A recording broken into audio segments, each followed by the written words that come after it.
Good morning, all. Sergio is going to lead us in some music, and we're going to have some time to pray together.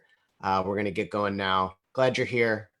Glad you'll be with us for the next hour and a half or so. Sergio, take it away.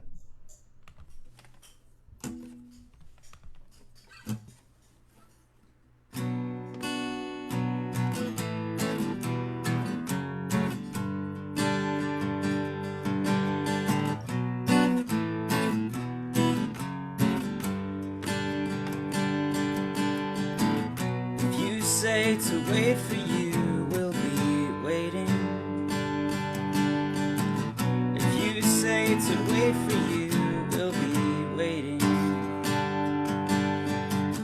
Still as we can, still as we can, still as we can.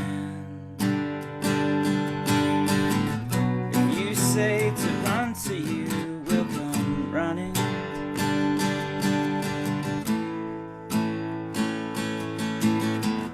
If you say to run to you, we'll come running. Fast as we can, fast as we can, fast as we can. And your words are life to us. The bread alone can never fill us up. Ooh. Your light is sight to us. The sun alone is never bright enough. Ooh. 'Cause we are safe in your hands, safe in your hands, safe in your hands.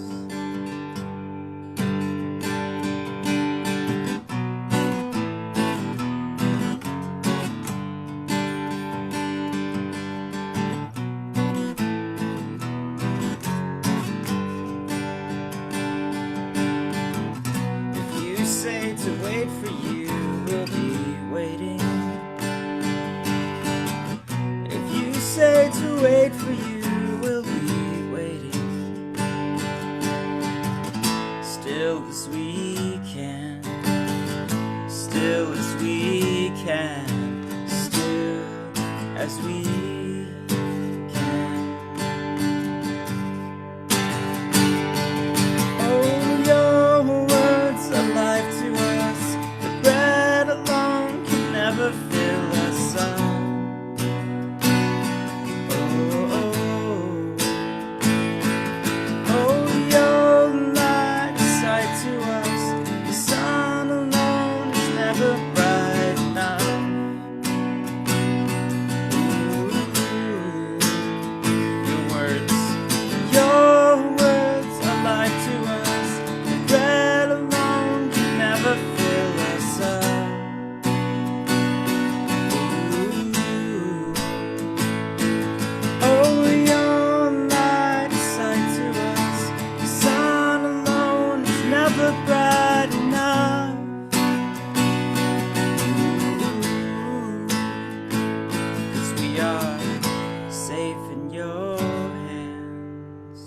Safe in your hands, safe in your hands.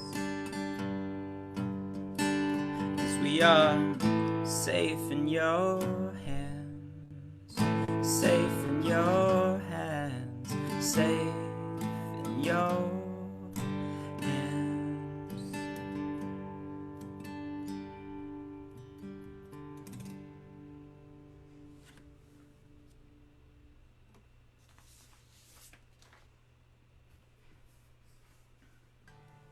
Good morning, everybody.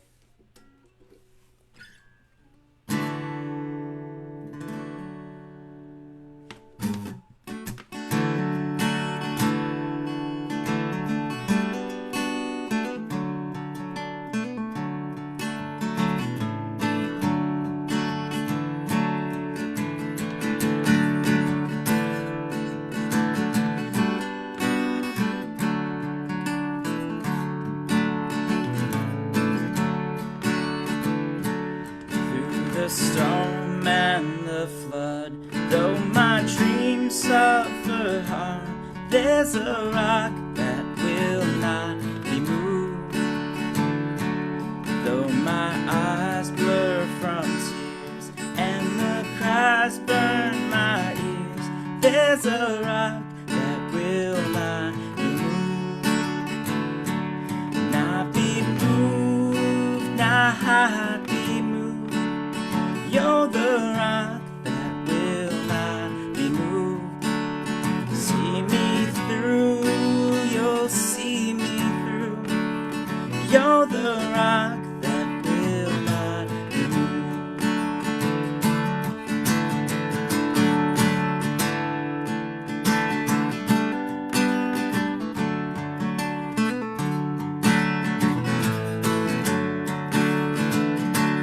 Though the winds and the waves come to sweep us away, there's a rock that will not be moved. When our sorrows enlarge, it won't change who you are. You're the rock that will not be moved. Not be moved, not be moved. You're the rock that will not be moved. See me through, you'll see me through. You're the rock that will not be moved. Not be moved, not be moved. You're the rock that will not be moved. See me through, you'll see me through. You're the rock that will not be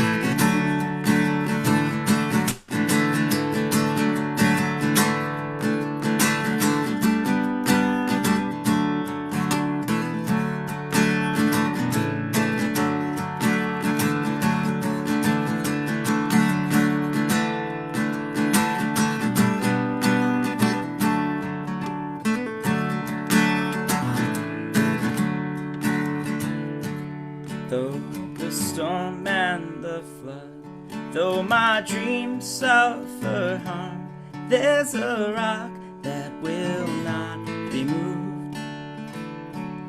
Though my eyes blur from tears and the cries burn my ears, there's a rock that will not be moved. Not be moved, not be moved. You're the rock that will not be moved. See me through, you'll see me through. You're the rock that will not be moved. Not be moved, not be moved. You're the rock that will not be moved. See me through, you'll see me through. You're the rock that will not be moved. You're the rock that will not be moved. You're the one that will see me through. You're the rock that will not be moved. You're the one that will see me through.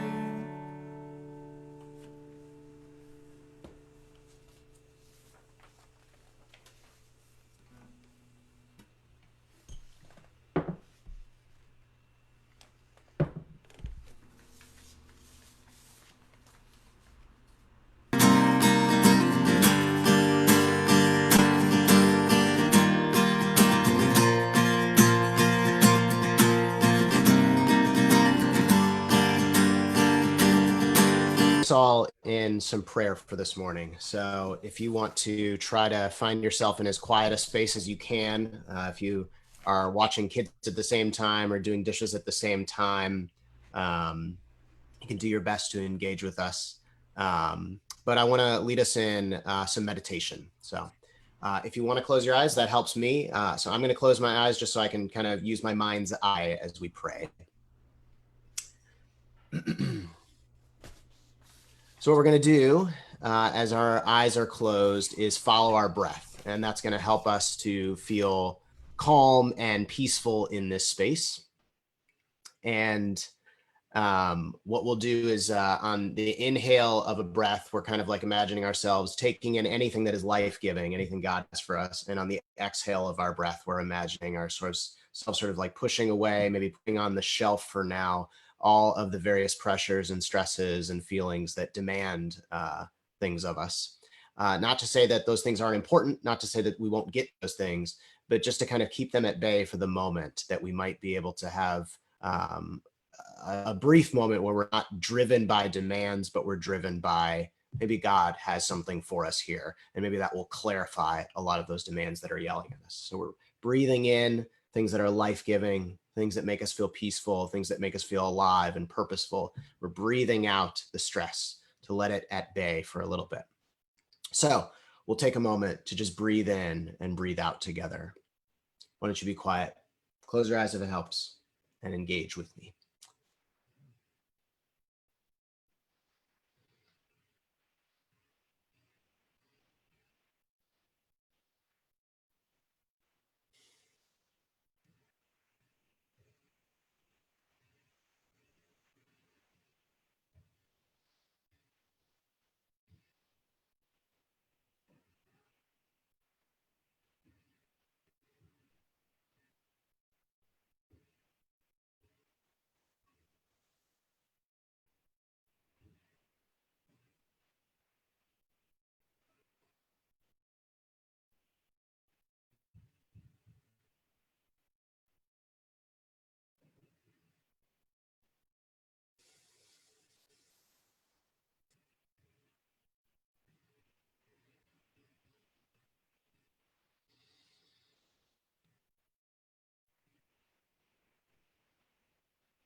Now, keeping your eyes closed, I want you to imagine all of the things that you've exhaled, all of the things that on the breathe out you've sort of tried to keep at bay, and imagine them all around you. Maybe they're organized and they're on shelves, or maybe they're all over the floor. And they are there, and you don't have to judge them. And I want you to imagine God with you, not judging any of those things, just so happy to be with you, so full of love for you. And then we're going to pray a refrain together that maybe applies to some of those things that are all around us on the floor or on the shelf.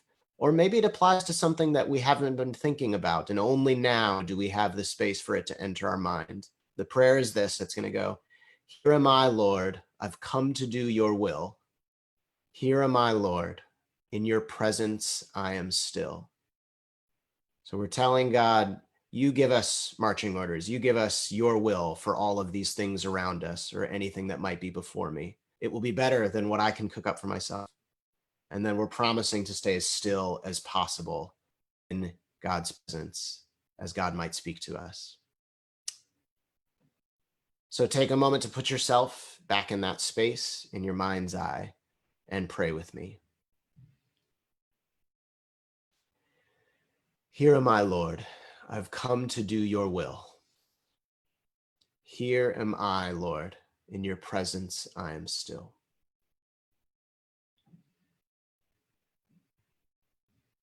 Here am I, Lord.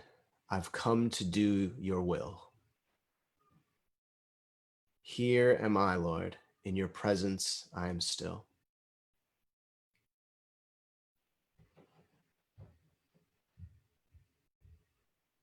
And one last time. Here am I, Lord. I've come to do your will. Here am I, Lord. In your presence, I am still.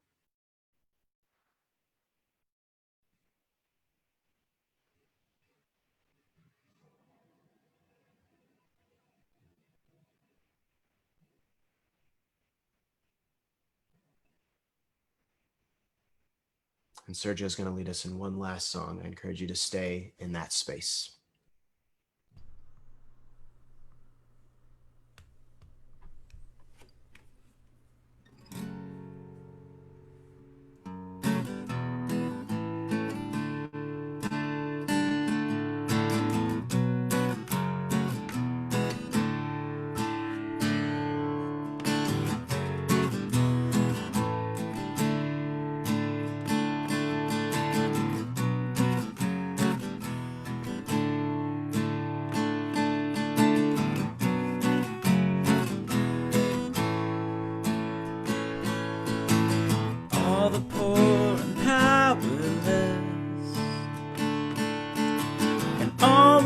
lost and lonely,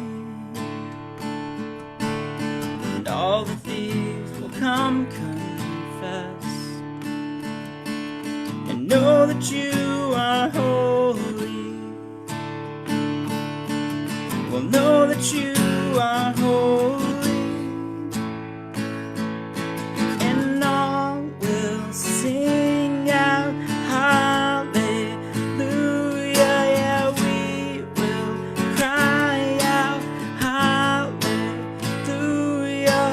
All will sing out hallelujah. Yeah, we will cry out hallelujah.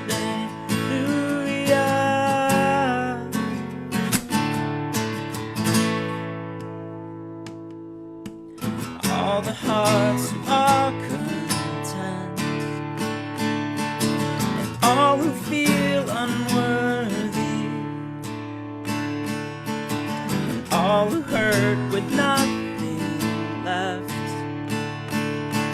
will know that you are holy, and all will sing out hallelujah. Yeah, we will cry out hallelujah. Yeah, all will sing out hallelujah. We will cry out hallelujah.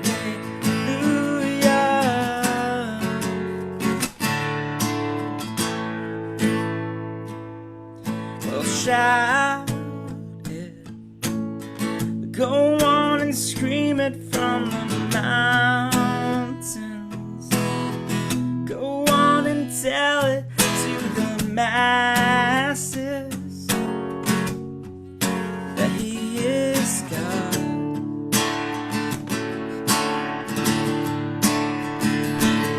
We'll shout it, go on and scream it from the mountains, go on and tell it to the masses that He is God.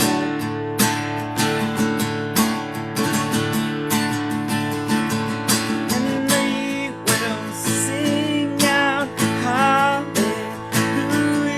Yeah, we will cry out hallelujah. Yeah, we will sing out hallelujah.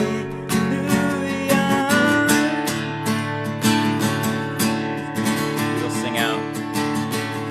Yeah, we will sing out hallelujah. Yeah, we will cry out hallelujah, and we will sing out hallelujah.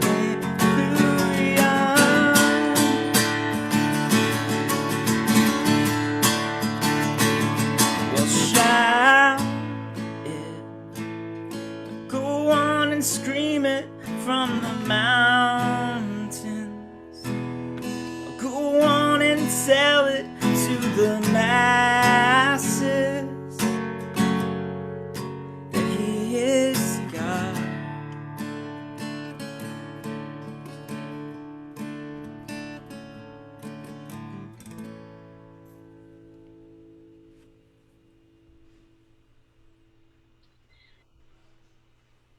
Good morning, everyone.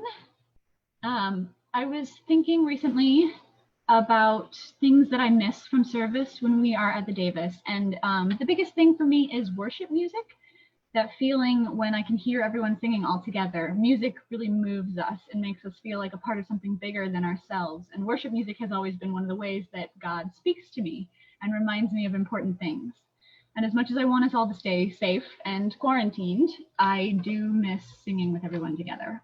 I was clearing out some old files on my phone recently, and I came across a recording of myself singing that I made about 1.5 years ago in order to help myself practice a harmony for a service that I was performing in at the time. And when I found it, it was like this perfect little reminder to keep singing, that God is still listening, even if I can't hear anyone else singing along.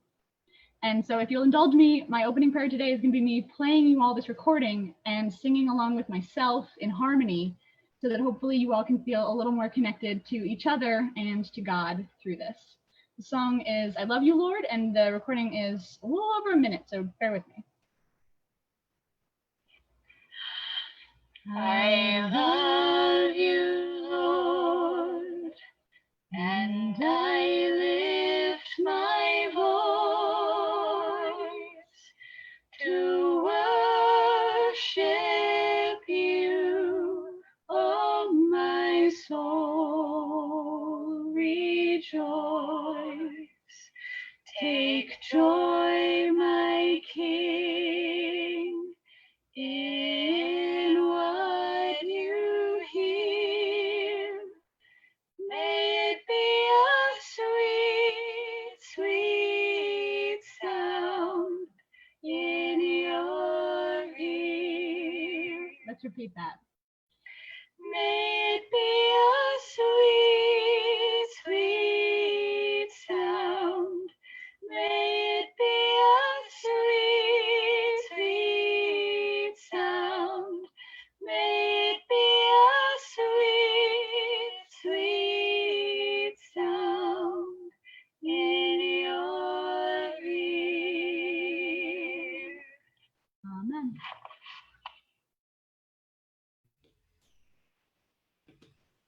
That was lovely. Thank you, Rebecca. And thank you, Sergio, for leading us in some song. And good morning to everybody. Welcome. I'm Vince. I'm one of the pastors here. If we've not met, I hope I get to at some point. In my world, it's been a week of job stress and concern for friends with mental health and hard conversations, and it's also been a week of NBA playoffs and newborn babies in my photos of newborn babies in my community, which is great. So there's lots, and whatever story it is you're bringing in this morning, we're glad you're here. We hope that you feel collected and like you can connect with God, that the prayer and the music has helped you with that. And then we hope with our discussion, our time a little bit together here virtually, that you feel continually connected. As we say every week, we started this church for people who feel more comfortable in progressive or secular settings rather than religious settings. And so we hope that you feel very welcome, no matter what religious background you're coming from or lack thereof. Our guide here is Jesus in how we try to pursue deep and full life. There are religious settings that present faith in Jesus as an exclusive, as a boundary drawing thing. And many of you likely have some experience with those sort of settings. And that has just never been our experience here. To us, following Jesus makes us more inclusive, more compassionate, more empathetic to the sufferings of others, especially to the poor, those who are left out in thought in society, and never more closed off. That Jesus always makes us more open to those things. So that is what we're about here. We hope that you have a taste of that sort of faith while you're with us. My challenge this morning for those of us who have been a part of this community, already part of this community, is who is someone in our community that came to your mind randomly in the last week or two? There's got to be somebody who just like, oh, that person randomly popped into my mind. And my encouragement today is to, what if you considered that that might have been God bringing them to your mind? What do you have to lose to consider that that might have been God? You have very little to lose, but you have lots to gain. What if you sent them a random text message and just kind of checked in on them, or called them and wanted to see how they're doing? That's my encouragement for this week. What if you just considered that random thought? Oh, wonder how so-and-so is doing. What if that was God? All right. Well, as we get going for today, moderating our virtual time together will be the wonderful Ed Wang, who is awesome. Ed is on his maiden voyage as our moderator today. Thank you, Ed, for jumping in and on our moderator team here. As an icebreaker today, Ed, I love this. So Ed's prompt for us to get us going, I'll invite him in a second here, comes with a story. And if you haven't met Ed, Ed is an activist against animal cruelty. And if you have met Ed, you likely know that about Ed because he's very passionate about this. And during this God of the Oppressed series, Ed has challenged me to think, do you know an oppressed population in a capitalist society is animals, how animals are treated. That is, you want to talk about oppression and where God's care lives. He has challenged me to think about this. So Ed, hi, how's it going? You're going to be answering our questions if we have any, keeping our chat going. And I want to hear the story of the cow in New York. Great. Thank you, Vince, and thank you, Brownline. First, let me my eyes started leaking from Rebecca's singing. I don't exactly know why. I just gotta clear this a little bit. Since we're doing God of the Oppressed, I wanted to share a story about a farm cow named Bonnie who lived in upper state New York. Now, I have to give a disclaimer. I've gotten much better at public speaking in the last couple of years, but sharing this story does make me anxious. So I apologize if I chop up the story a little bit when I'm sharing. But there's a farm cow named Bonnie in upper state New York in 2018 who was less than 1 year old. And her and the other cows on the farm were recently sold and they were being led to the slaughterhouse. She didn't want to go. She escaped and ran into a nearby forest. So there's a cow named Bonnie, less than 1 year old, alone in a forest in upper state New York. It just so happens that a family of deer found Bonnie. And, naturally you would think that the deer would disperse at that point, right? Or hide from Bonnie, but that's not what they did. The deer actually accepted Bonnie. Maybe they thought that, they recognized that Bonnie was in trouble and lost, but they let Bonnie into their family. If you know anything about deer, you know that deer are really great at hiding from people. And that's important to this story because the locals in the area had heard of this cow that escaped into the forest, and they were looking around the forest for her in an attempt to hunt her. Okay. So Bonnie and the deer ended up staying on this woman's land. Her name was Becky Bartels. And it just so happened that Becky was the only landowner in the area with intent of saving the cow. Okay. So the cow, Bonnie was safe on Becky's land, but the neighbors did not have that intention for Bonnie. And if the neighboring landowners had found Bonnie had crossed over the boundary into their land, they would have hunted her. Okay. So Becky Bartels on a daily basis would bring out food, bring out bedding for Bonnie. Bonnie didn't trust Becky. Bonnie didn't like people. And so Bonnie would let Becky bring out food, bring out bedding every day, and then wait for Becky to leave to come out and eat the food and use the bedding. So Becky Bartels had cameras all over her land, okay? And this is how we know that Bonnie lived with the deer on Becky's land throughout the winter, okay? And every day Becky would bring out food, bring out bedding for Bonnie. Eventually, Bonnie started to trust Becky. And when Becky was bringing out food and bringing out bedding, after months of doing this, Bonnie started coming out and meeting Becky when Becky started bringing out food. And this is how Becky was eventually able to tranquilize Bonnie. And Bonnie now lives happily in a animal sanctuary in upper state New York.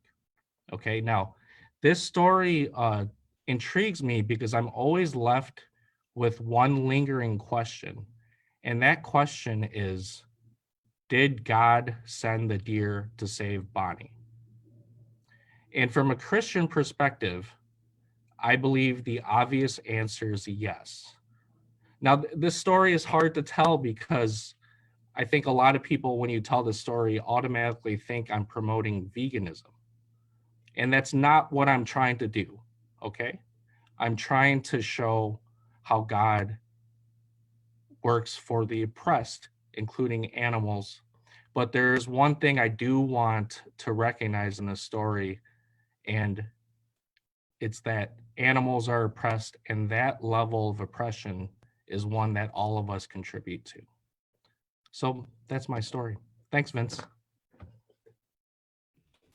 Thank you, Ed. So we appreciate that, and we appreciate you just kind of challenging. Like the whole point of this series has been to push the boundaries further for how we understand what it is God is doing in the world, and so that's just awesome. And I appreciate you challenging me to think about that.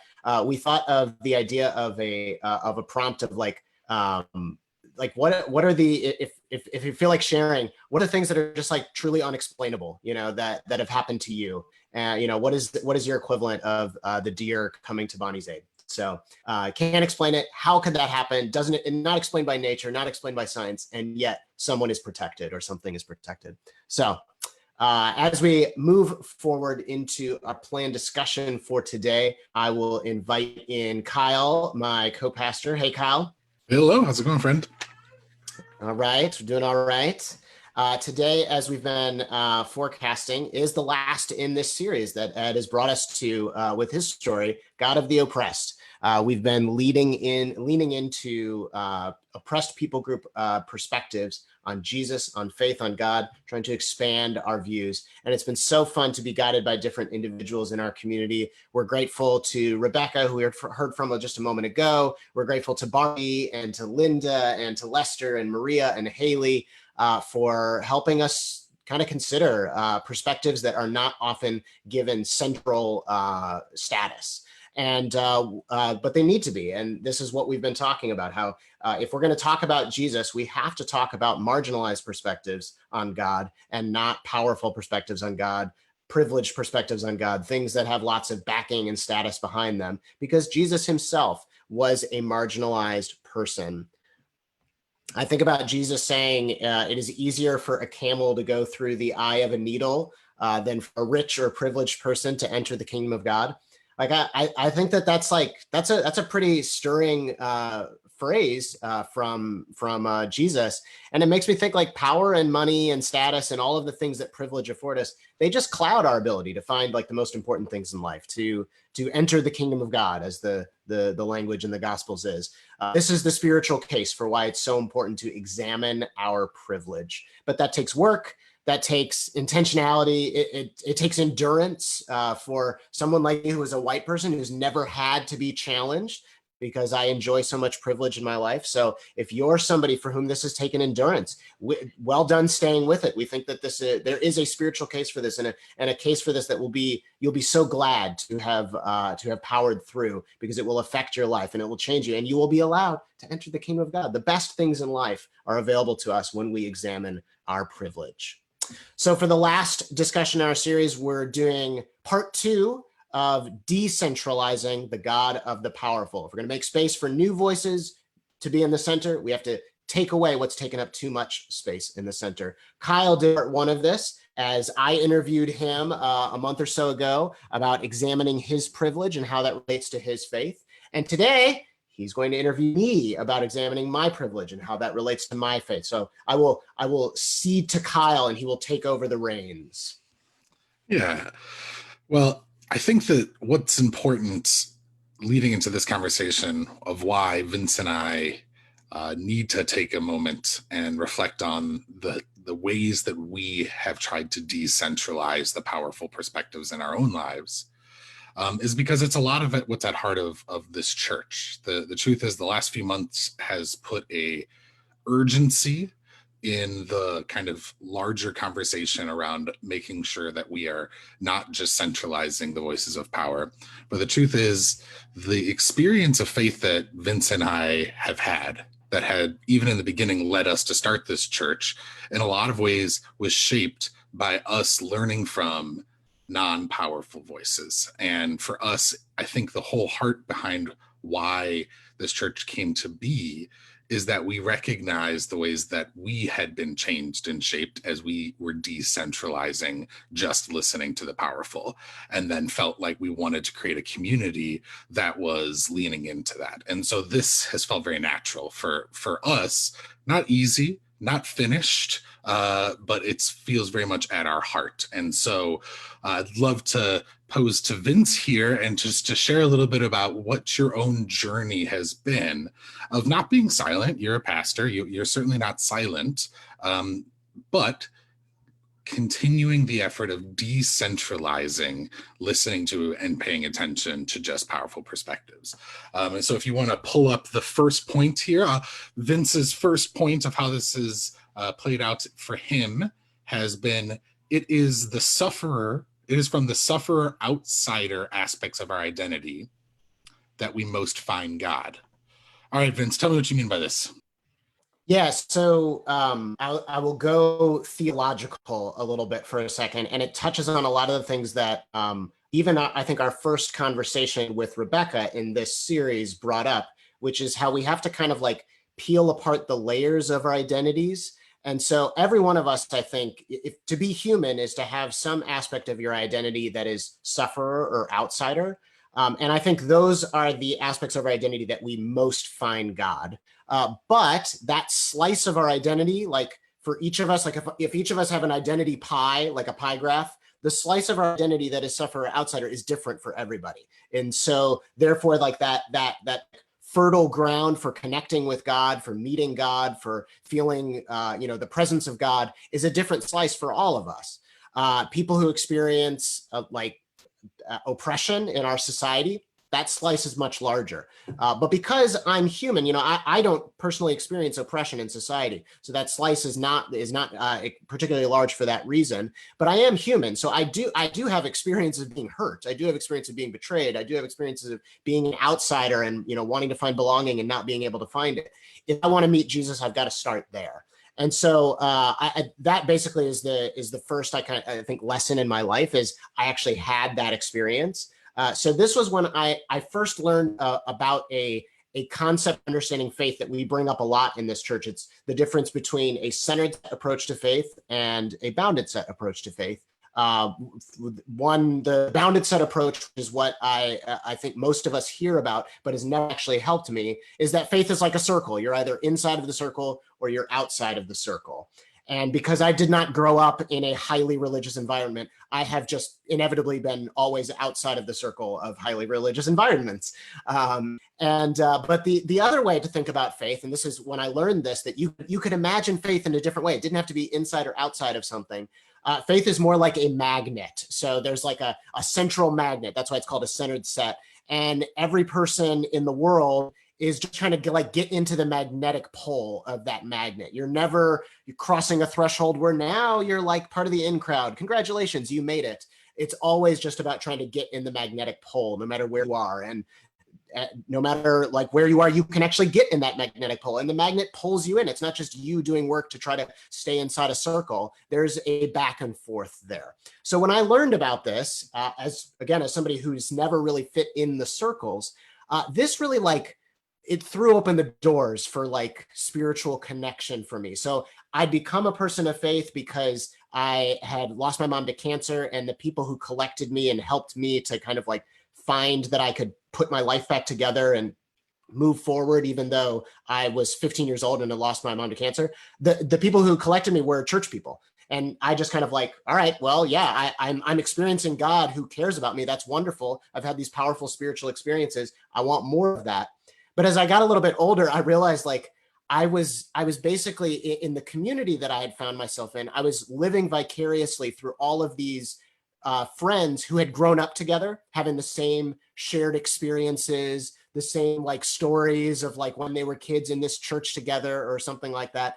And my story was never really brought into play. It was actually never invited, and I think the implicit message that I picked up is my story really began when I became a person of faith, when I became somebody who was going to church. But that story prior to that, that was that's just the prelude. It didn't really matter. And so all of those things that shaped who I was, and kind of I'd been shaped quite a bit at this point. I'm 18 years old. A lot of me is already hardwired. And the idea that none of that was brought into who, what do you have to bring to our community? What do you have to bring to discussions about God? Because that was clearly a very important thing to a bunch of kids who knew each other through church.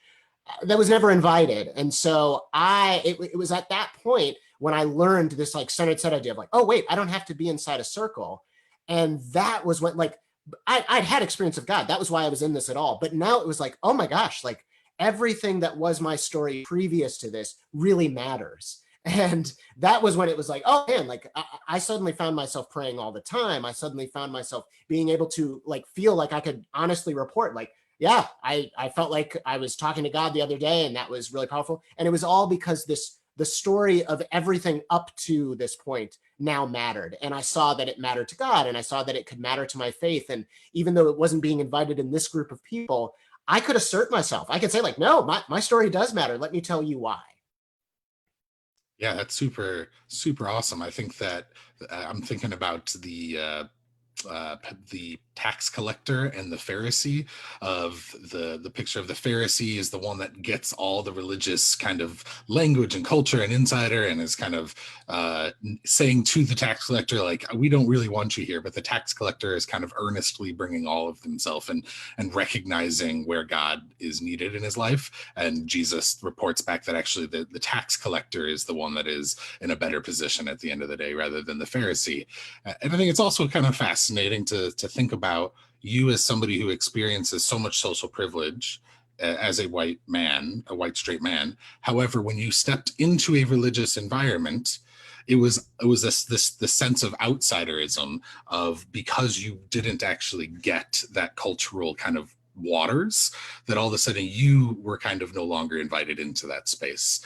And I'm just curious, just building off that a little bit, I wonder for you in this process, especially as someone like you and I work pretty closely together, and you hear me report back some of the struggles that I experience in my faith as somebody who grew up with that cultural framework.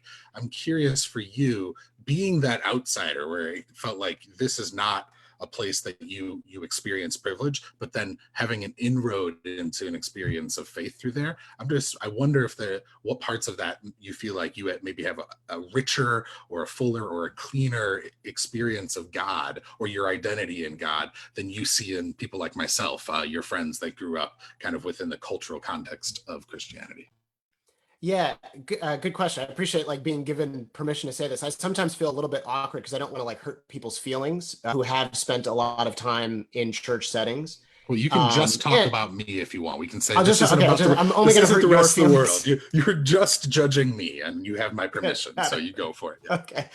Yeah, I think that a lot of energy is spent by my friends who have grown up in church trying to find something that they used to have.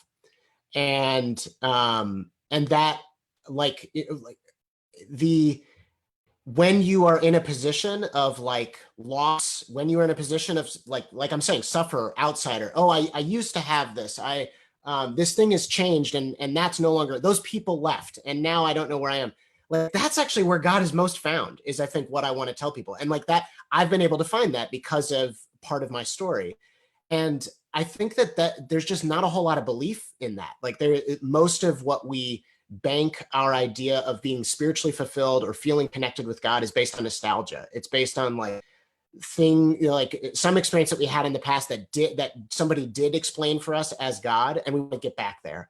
And I just think, man, like I've gone through a lot of like waves of having to change and having my community change, and having even like the way that prayer works for me change, like things just break and they no longer work anymore, and I have to come up with something else.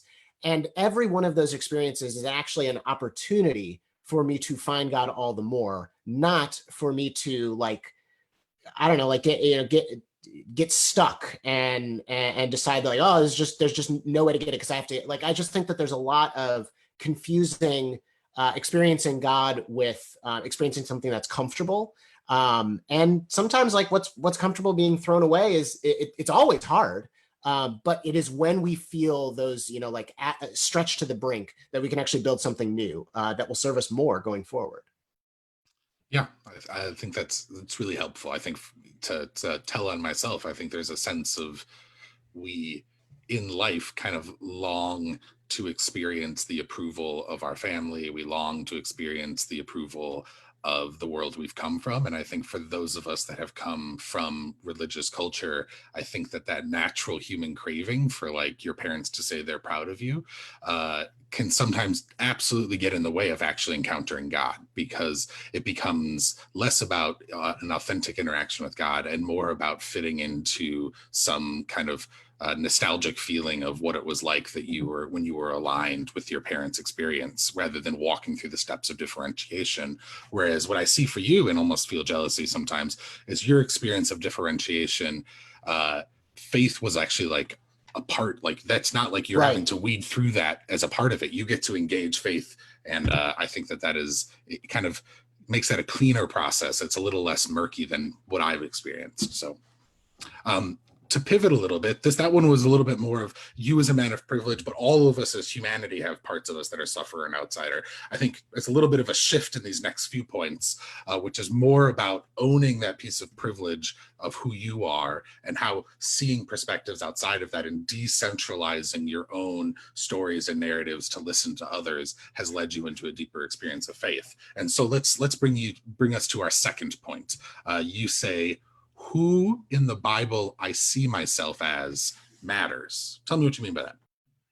Yeah, so like you were saying, like my pie is, there is a sliver that is sufferer outsider, and then the rest of the pie is lots of privilege.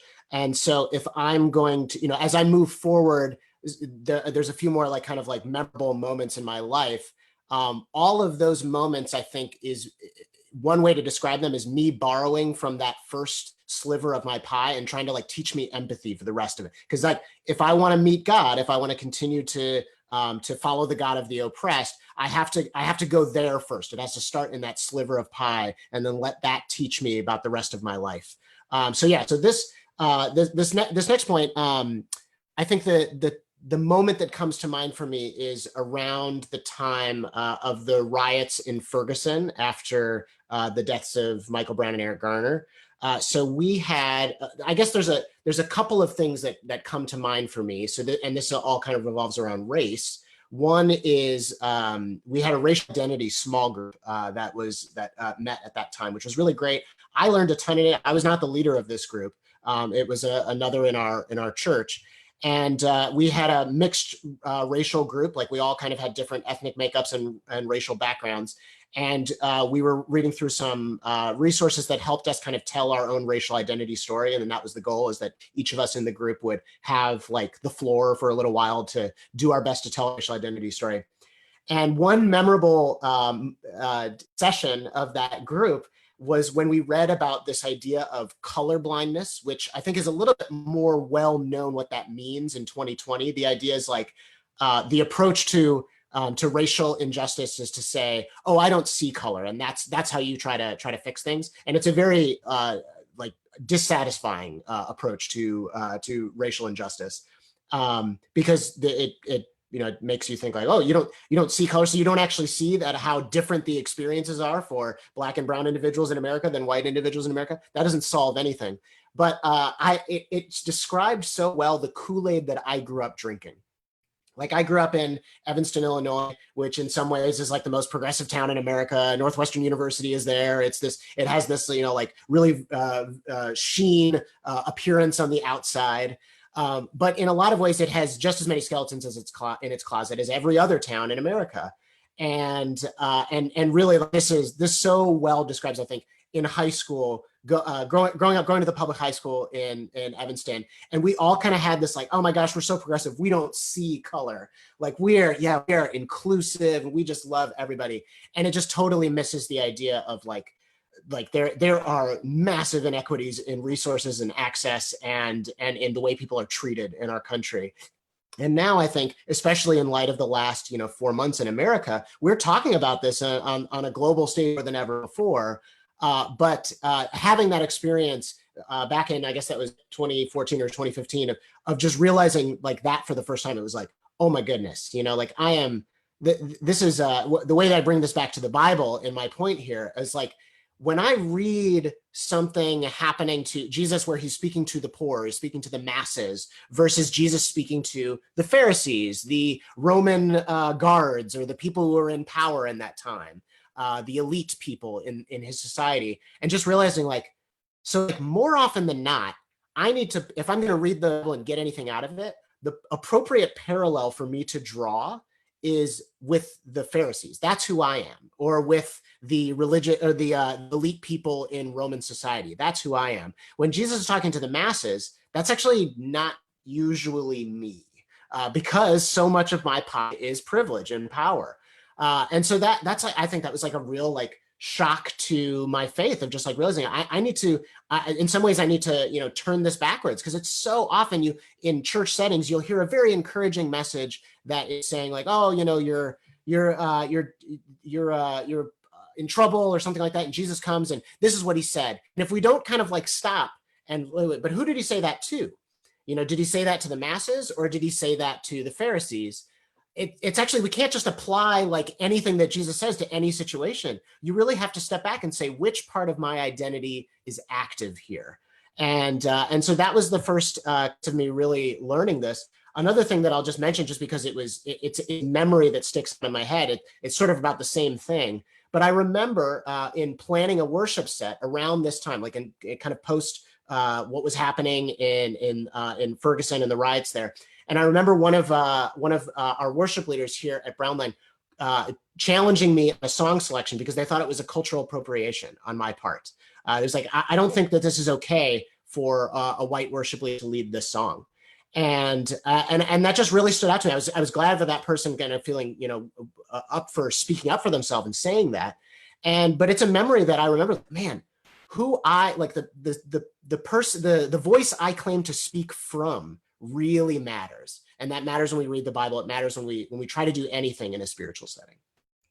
Yeah, that's great. I mean, we often say the messages in the Bible is those with power speaking humbling, and those without power speaking exalting. And a lot of the systemic religious challenges we have in our country is people in power reading the exalting messages to themselves, reading reading consoling messages about persecution and reading that into themselves, and then reading the messages of challenge and then placing that upon those who are already experiencing marginalization. This is how throughout history religion has so often been parties to that. And I think that it's incredibly important. I think if I say who I saw myself as, absolutely, I never see myself as the Pharisee. I never see myself as the Roman citizen. I always see myself as the disciple, or sometimes I see myself as Jesus in the story, which probably speaks to some of our own thoughts there. So to bring us into our next point here, very much attached to what we've been talking about, which is, you say God is not neutral in situations of power. Tell me a little bit more about how you got there and what you mean by that. Yeah, so a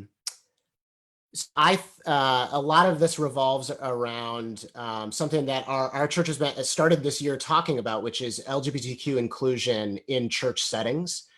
So I think about how for decades, one of the more popular responses to the religious right gaining power in America, so like the aligning of conservative politics with evangelical churches, sometimes Catholic churches in America. There a lot of time for a long time, the really like considered response, the response that many more progressive people who didn't like that happening, the response was to be neutral, like to say like, oh, I think like in political situations, religious people should be neutral, or religious leaders should be neutral. It's not and that was in a lot of that was a very satisfactory response. It's like, these things should not be intertwined. It's like separation of church and state. That's really dangerous. We don't want to do that. And so I'd say it was definitely a step forward from something that was more messy and murky and really like kind of corrupt. And so, we would cite Bible passages like, I wonder if you've heard this one before, if you're listening. In the book of Joshua, there is a great battle and an angel of the Lord comes, and they ask the angel of the Lord, whose side are you on? And the angel of the Lord says, neither. And that's like kind of this stirring, like, oh, wow, yeah, like God is on neither side. And so that really kind of like, I think is again, like late I started drinking as I became somebody who was interested in being a part of church leadership, and I had my hand in volunteering and leading small groups and being a part of the spiritual direction of other people as I went to pastoral studies school and started to become a church leader. And then when we started this church, neutral. Yeah, that was what I was supposed to be. That's what I thought. The problem is, I think I learned that when that wisdom is applied to every situation without considering power. And I think this is the big lesson I learned around this massive discussion that's going on a lot in popular culture around our gay and lesbian friends, our trans friends, our bi friends, our queer friends being welcomed into spiritual spaces. When there are two sides who are on equal footing and there's like prejudice being thrown back and forth, that's when it's wise to be neutral. That's what I learned. But when we have two sides that are not on equal footing, one has all the power and one is just like has very little power or is oppressed, neutrality doesn't work. It doesn't work at all. And like that's actually where Jesus is activated. Jesus is on the side of the one who's on the underbelly of society. And I think that for a long time, I didn't realize that. I perpetrated that idea of like, oh no, we're just supposed to be neutral in every situation. I never saw the power dynamics behind that. And I remember that there was a moment where another church leader that Kyle and I had relationship with previously felt that the way that we responded, this person is queer, and the way that we had responded felt to what was going on in culture, were we welcoming people in our church? They felt that we took a neutral approach, and therefore we were, that we were betraying this wisdom. We did not see the power dynamics, and that was really hard. This was somebody who previously we were in relationship with. That relationship was broken as a result of this, and I got to say that I look back and they were right. Like we did not see the power dynamics, and I see that today that I would have handled that situation differently, and I would have reacted in a different way than I do today because I see more and I know more now. And I think that this is those really humbling experiences where I recognize, like, when we talk about neutrality, that works sometimes, that is wise in some situations, but it's not always wise. It's not wise when we have power imbalances. The neutrality when there's power imbalance is just the status quo. You do not change the status quo when there is neutrality as a response to it. I think it's an incredibly important piece for us, that when you have a lot of what having privilege means is that you can be neutral because the stakes of it don't impact you directly. And I think often in the conversation when it comes to faith, whenever there's a question of maybe did we get it wrong, I think traditionally a lot of churches say, well, if we're not totally certain, I heard this a lot about the LGBTQ conversation. If we're not certain, we need to defer to tradition. We need to defer to what has already, like, in order to overturn what is true, it needs to be just overwhelmingly. And so if I have any doubt, I will go neutral and not push for change. And I think this is that key piece, is when there is power in there, that's not an option. When there is any question, what we need to do at that place is not punt to the status quo. At that point, what we need to do is punt towards challenging oppression and marginalization if there is power at play. And I think that it's a process that I think is incredibly important that we're not missing. So I really appreciate you bringing that up. Bringing us to your last point, as we have just a little time left here, you said oppressed people intuitively see more about God and life. I'm interested. You've got me intrigued. Tell me more what you mean by this and how you got there. Yeah, so just to talk about me again, what this was a big turning point in my personal life. A big piece of my identity is like that I know what's going on. I can understand, I'm in the know. That book that you just brought up, yep, I've read that one before. And that kind of thing. I'm familiar with that concept that you just referred to. And I think about how much that piece of my like self-identity, the kind of story I tell about myself and want to show to the world, was challenged when after the 2016 election, when Trump won. And because I was one of those white middle-class people telling my my friends who were people of color not to worry, that there's no way that this guy could win. And I did that. I was the person who was saying that. I was the person who was saying that to, I most regret having said that to my friends who were oppressed populations that, that really had a lot of fear. And I was the person who was kind of like saying, don't worry about it. Don't worry about it. Don't worry about it. I feel so much regret about that. I realized so much that I was speaking from a place of privilege there. I was speaking from a place of power. And I assumed that my voice was right. I assumed, like I'm a pastor. I was a pastor at that time. And so we're talking about the spiritual stakes of this. And I just assumed that my read of like what was going on in the world and, and the way that God could respond to that, I assumed it was right. But what that taught me was that oppressed people intuitively know more about God and life than I do. Like so many of my friends who have like an element, a larger part of that pie where they are marginalized, they are an outsider or a sufferer. They felt a lot of fear. They felt a lot like, I think that this could happen. I really like, I'm afraid. And I didn't listen to that. And this taught me like, I need to make more time. I need to talk less. Like, I need to not presume that my read of what's going to happen when I like, I'm trying to read the tea leaves of life is right. I may not be right. And I found that like, it affects, it affects obviously my relationships, because I think I need to listen more to people who know oppression and know suffering more than I do. But it's also affected like my prayer life. Like, I think I talk less in my prayer life since the 2016 election. And I think a lot of that is I have learned that I am that God that I'm trying to follow. That God is a God of the oppressed, not a God of the powerful. And what's really important for me is to make space for that God to speak to me, and not just presume that I know already what that God is going to say and fill all of my prayer with words. And so it's changed my relationships, but it's also changed my prayer life. Yeah, I mean, it's fascinating that it even like has trickled into that space. I mean, I can still remember after the election that the people that I was with the day after Trump won, there's a very different response from the friends I had of color that I saw that day, which was a little bit more like, I'm shocked at how surprised you are that this happened. Yeah. The world I live in, racist misogynists win out all the time. I'm not sure why you're so shocked that this happened here. And so I think that this is, big pictures, we think about the world, but I think for you even kind of breaking down the ways that privilege can blind us to seeing kind of the full depth of life.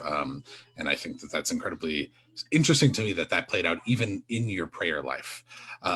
I'm curious, as we kind of wrap up here, is there any kind of final thoughts that you have kind of directly about what is it like for you right now when you are trying to engage with faith and trying to engage with the world, and as a white man, how you have found this balance of decentralizing a God of the powerful, listening to and centralizing all of these experiences you've talked about, and then trying to live out this moment of time in terms of engaging with the world around you?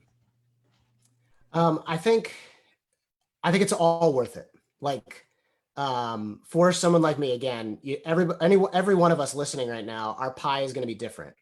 And for me, the pie is mostly privilege. And every amount of work that I do to try to borrow empathy from that little slice of my pie that knows being a sufferer and knows being an outsider, every bit of work that I've done to do that is worth it.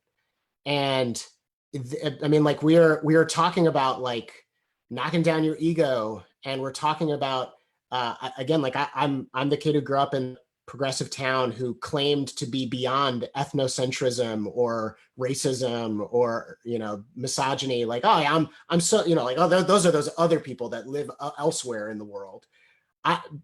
Every bit of this has told me, yeah, actually that stuff's in you, and you're not free from that. You're not beyond that at all.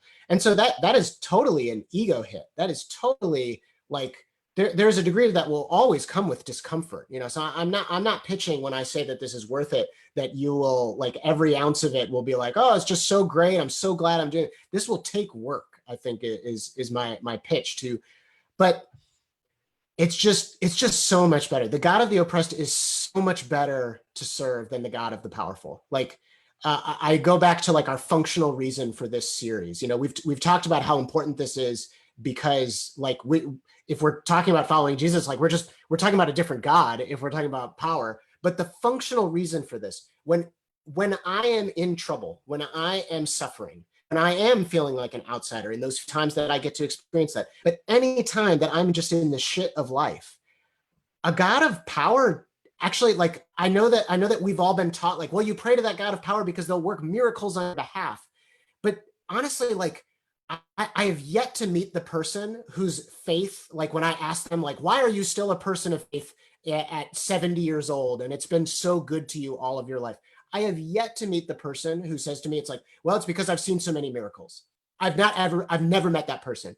What people say to me when they have a lifelong faith that has served them for so long, and it's in thick and thin, it's been incredible, and they're so mature, and they're like the kind of person I look up to. What they say is, because in my worst times, I found God. In the hardest experiences of my life, God met me. That is where I met Jesus. And like, that's because that's literally the Jesus that is painted for us in the Gospels. Like, God does not live up on a high mountain like the picture that Haley showed us last week, you know, flinging lightning bolts.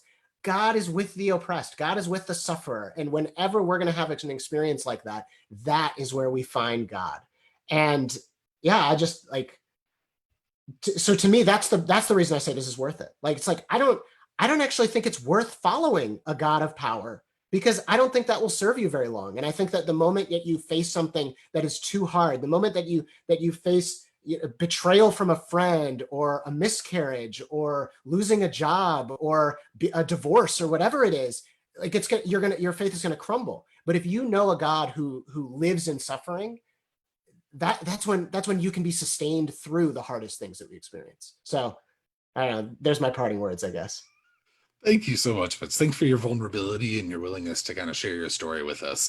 As I think the piece that feels really impactful is when you're talking about decentralizing the powerful stories like your own, that it is actually not loss for you. In the end, it is actually gain. And so I deeply appreciate that. As we bring this time in the series to an end, for just moving to a moment here of prayer. Are you up to pray for us here, Vince, or do we have somebody else that's praying for us? All right, Vince, would you just close us in this conversation and this series with a little bit of prayer? Cool. All right. Well, God, thank you for this whole summer.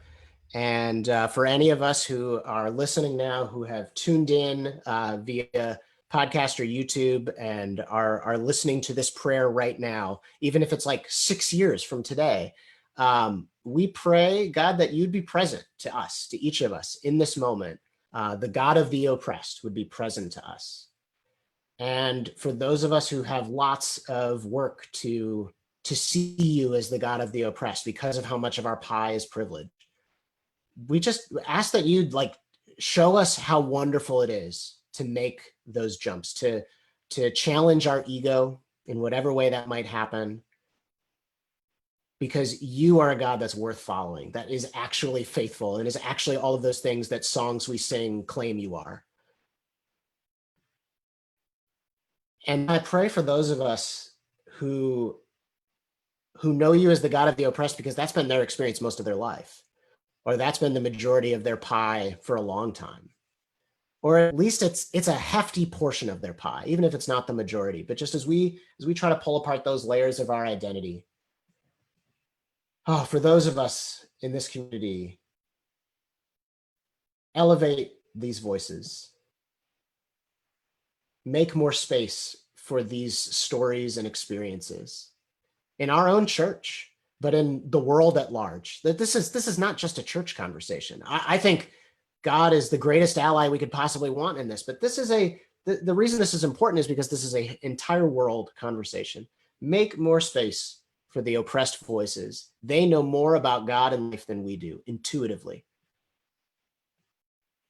than I do. I'll own that statement. Oppressed voices know more about God and life than a privileged person like me. Make more space.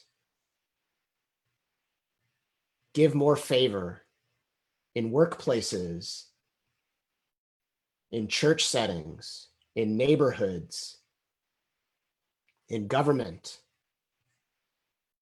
Make more space and guide us as a church as we try to be a part of that. In Jesus' name, amen.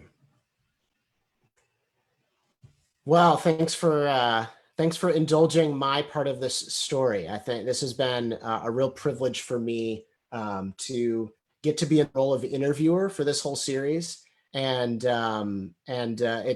it's a privilege also for me to get to share what my stake in this story is, and I do not take that lightly. Given the very topic that we're talking about here, I don't want to presume to have the floor. So thanks, everybody. Well, we'll take a moment quickly for announcements before we close up for today and have one last time of singing in prayer and in communion. I'll mention our Sunday check-in, and we'll have Ed drop in the chat for us the way that you can kind of let us know how you're doing. If you have a prayer request, or if you want to grab coffee, if there's something that you need, you can drop it in there. Just this last week, actually, we had somebody take advantage of this, and a huge amount of needs were met. And so we'll just kind of remind you, this is a really easy way. It takes less than 1 minute to just, if something's going on for you and you don't want to face it alone, the church can help, and you can kind of quickly let us know here. If you are newer with us as you tune in, we'll drop our online Connect card in. We'd love to get to know you. We'd love to get your contact information, get you on our e-newsletter list, get you connected on social, and just so we can get to know you better. We'd love to grab coffee with you. We've been doing lots of virtual coffees these days. So let us know your contact info there, and we'll follow up with you. The best ways to stay connected right now during virtual church season are one, we'll throw a bunch of links at you and just kind of keep what is useful to you right now. One is our community directory. We've been trying to remind people that this exists on our website. I was told last week it's under our resources tab.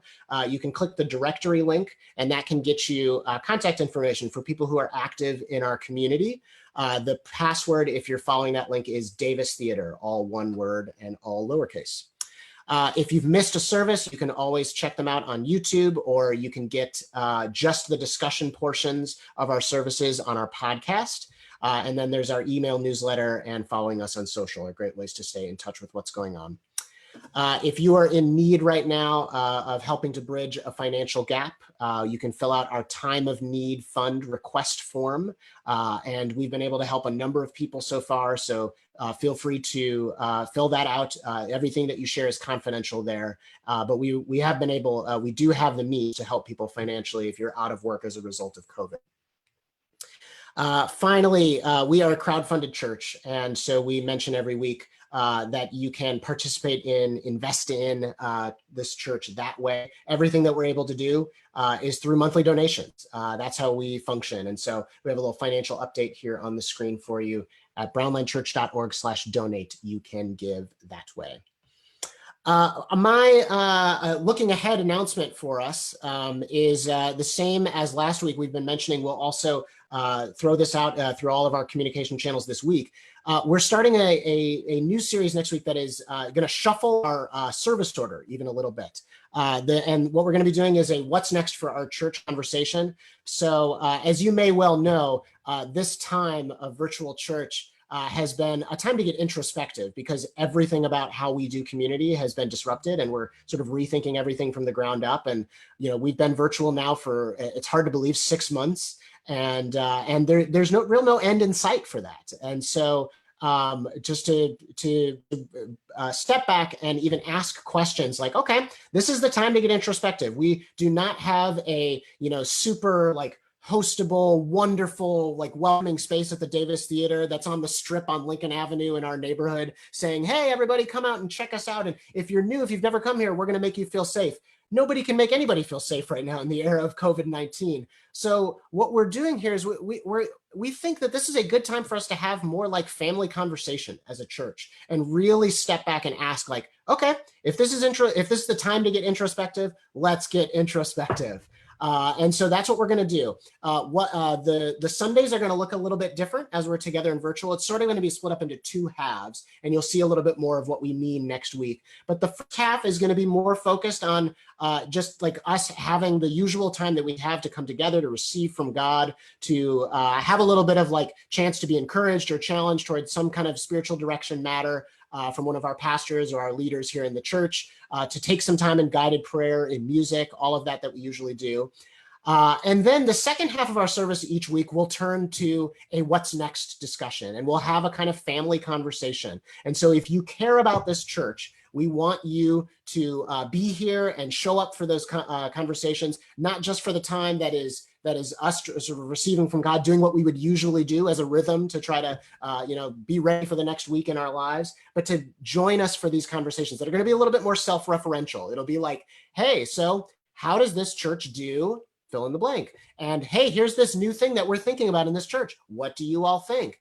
And we're going to try to make them interactive. We think that will be useful if we can have like a sort of like back and forth. But we also recognize that most people, as they've been engaging on Sundays here in the season of virtual church, it's been more in the vein of like, you're doing dishes at the same time while you're listening, and you're not always actively right in front of your device. And that's totally fine. What we're going to try to do is have a different stakeholder each week that's sort of an individual who's representing a lot of the questions that we might have as a church, and letting that person kind of be in conversation with me or with Kyle or with one of our leaders as we ask these what's next questions. So my general encouragement is just to show up, to be a part of this. If you care about this church, show up and bring your voice to these what's next conversations. All right, Kyle, I'll pass it back to you to take us into communion. Yeah, if you want to take a moment, feel free to grab some kind of food and some kind of drink. Kind of all throughout history and all around the world, people have used all sorts of different liquids and substances to symbolize the experience of communion, which we do as a weekly chance to acknowledge that we need help in our life, help that we can't give ourselves. Look to Jesus for that help, remembering the bread symbolizing his body broken, the cup symbolizing his blood shed, as we look to that pinnacle experience of the cross where he walked through suffering. The God of the oppressed came into fullness through the unjust and unjustifiable death that he walked into. And so we do that to look for the things like hope and challenge and healing, comfort and company, the things in life that we can't just give ourselves. And we do so in this space together, recognizing that God shows a fuller version of life in himself as we interact with those that are different from us. And that most profoundly often works through those people to meet us. And so we do this together. We say on the night that he was betrayed, he broke bread, gave thanks, and said, "This is my body, which is for you. Whenever you do this, do so in remembrance of me." Likewise, he took the cup and said, "This is my blood shed for you. Whenever you do this, do so in remembrance of me." We do, Jesus. We ask for the help that we need this week. Amen.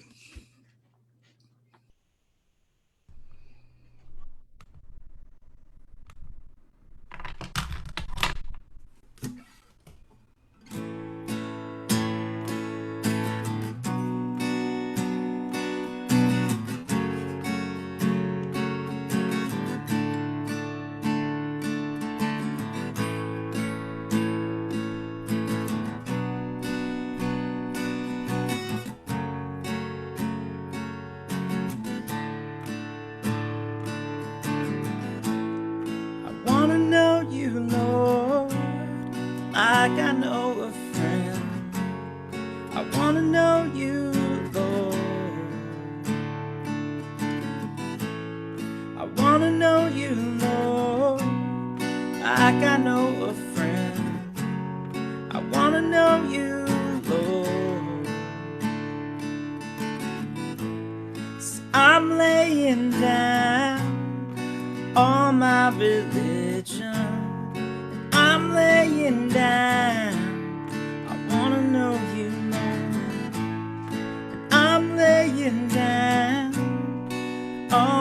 religion. I'm laying down. I wanna know you, Lord. I wanna know you, Lord.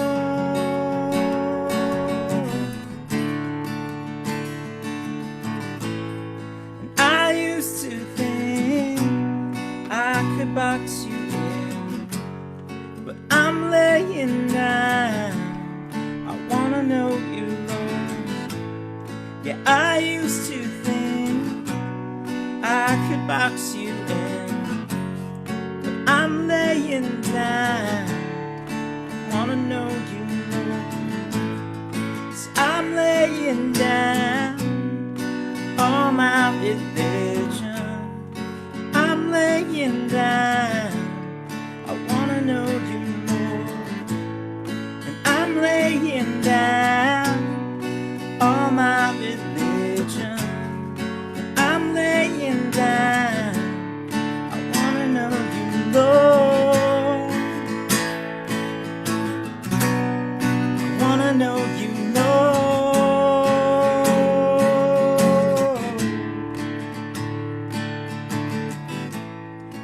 Lord, I've been told to be ashamed. Lord, I've been told I don't measure up. Lord, I've been told I'm not good enough, but you're here with me.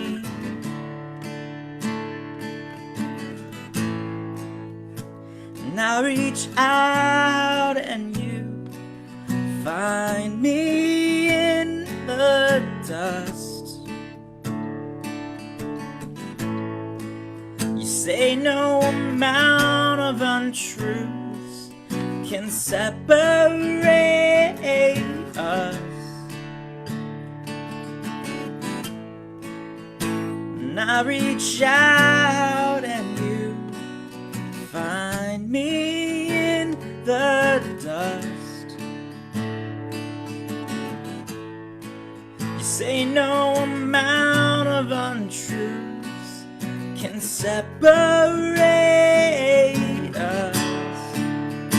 And I reach out, and I reach out, and you find me in the dust.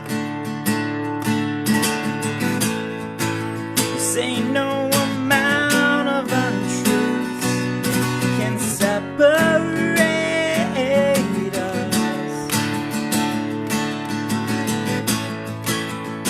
And I reach out and you find me in the dust. You say no amount of untruths can separate us. So I will rejoice in the simple gospel.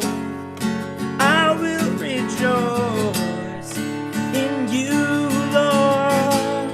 Yeah, I will rejoice in the simple gospel. Yeah, I will rejoice in you, Lord. I reach out and you find me in the dust. You say no amount of untruths can separate us. And I reach out and you find me in the dust.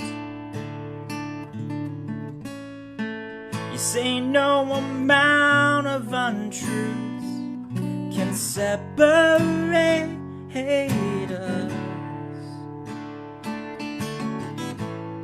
So I will rejoice in the simple gospel. I will rejoice in you, Lord. I will rejoice your gospel. Yeah, I will rejoice in you, Lord.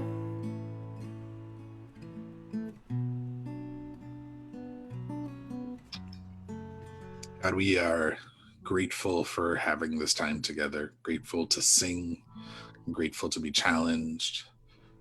And I ask that we would see those here, think of those in this community this week, and that we would be listening for you to be leading us towards connection, and that we would be looking for that opportunity that Vince mentioned in the beginning to see and care for other people in this community, even through a text, a call, just knowing that we are less alone in this life. Amen. Amen. All right, all, we will see you soon. Special thanks to Rebecca and Sergio and Ed and Aaron for being a part of our service today. Thank you guys for all that you've brought to this. And yeah, if you're sticking around for a pastoral check-in breakout, you can do that. You can stick around. Our equity group is off for this week. So if you are sticking around for the pastoral check-in, you don't actually have to click any button. It's just going to be right here.